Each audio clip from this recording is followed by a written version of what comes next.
Hello everyone, and thank you for coming along.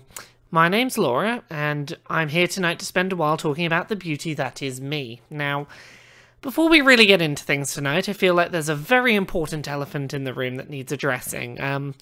While I stand here in front of you today as a confident, energetic, blue-haired woman, I'm afraid to tell you that's not how I was born. You see, I was born a little aesthetically different to this. Part of my appearance is a lie to you all, and I have fooled you into believing a delusion.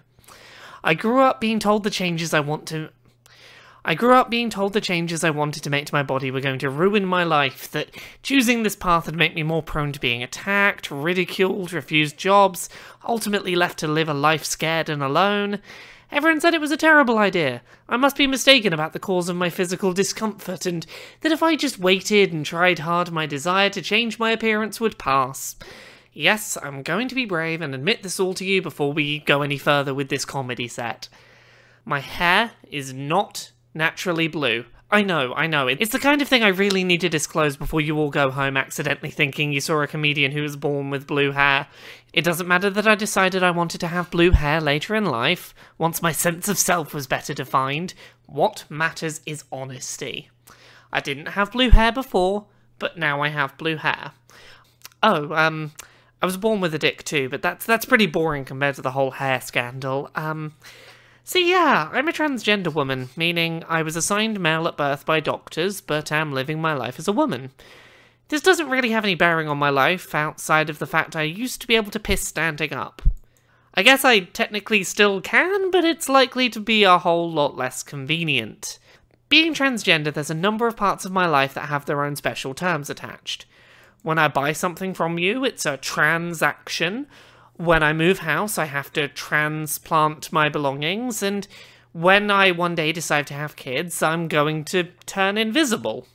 Comedy. After the year I've had, it is one of the few things in my life that is still stand up. There's this thing the NHS in the UK make trans people do before prescribing hormones called the Real Life Experience Test. It's basically the NHS making trans people who've not yet had any hormone replacement therapy present as their target gender if they want medical help presenting as that gender. Trans people generally agree this expectation's kind of bullshit, as it makes it harder to fly under the radar early in transition. We all know they don't fit the radar evading stealth jets until about 8 months in. Occasionally, when talking about transgender issues to non-trans people, I'll have someone tell me that, trans people aren't discriminated against in the Western world, and in fact, we're in a position of privilege because we get concessions made for us. Now, we all know that's kind of stupid, but occasionally I'll try and have fun with these people. Trans people actually have things better than non-trans people, what with all that affirmative action and that shit. Yeah, you're right, we do have things better than non-trans people. The fact they let us order tickets online an hour before the crazy rush really takes the edge off our drastically shortened life expectancy.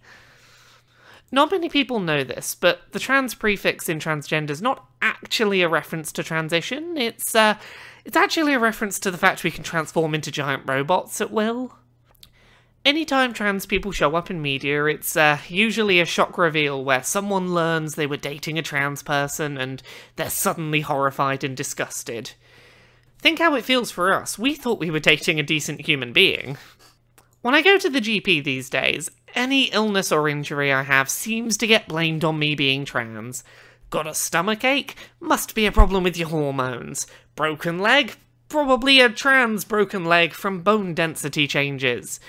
Seriously, I went to the doctor a while back with a possible UTI, and my GP wouldn't treat it because it was related to my trans genitals.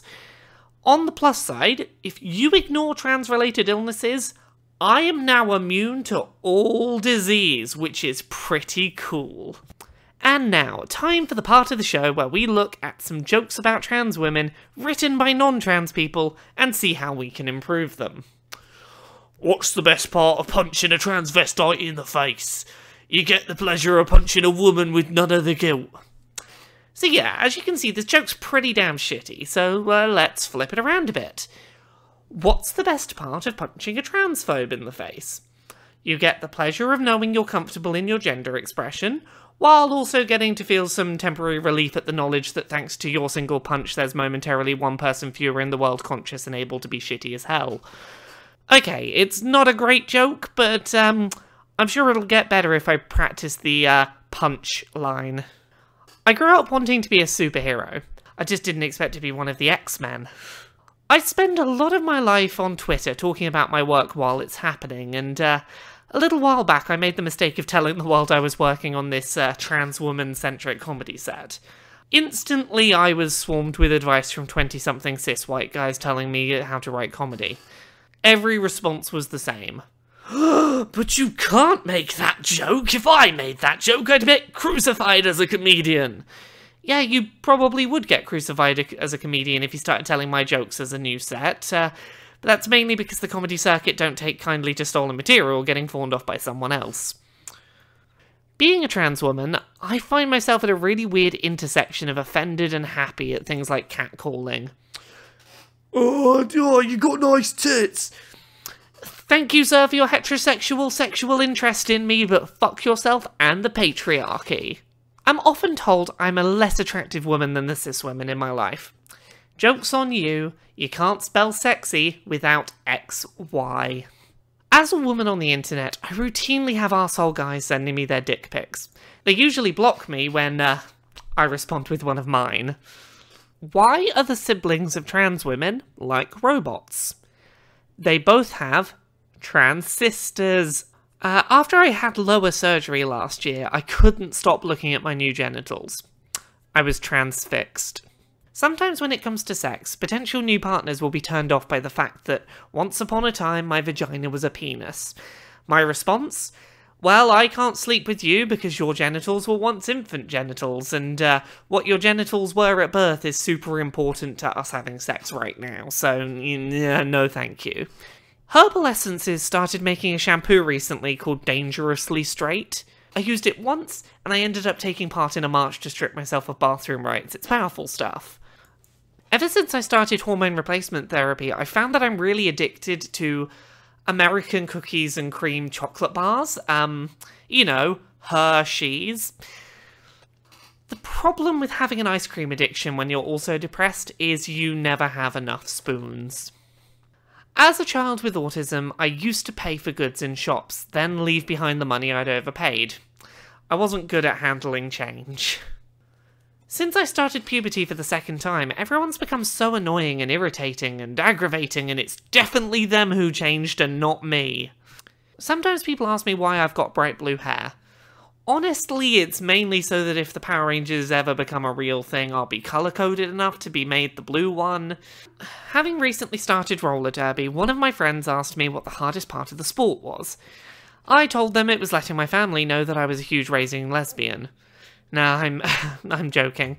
The hardest part is the floor.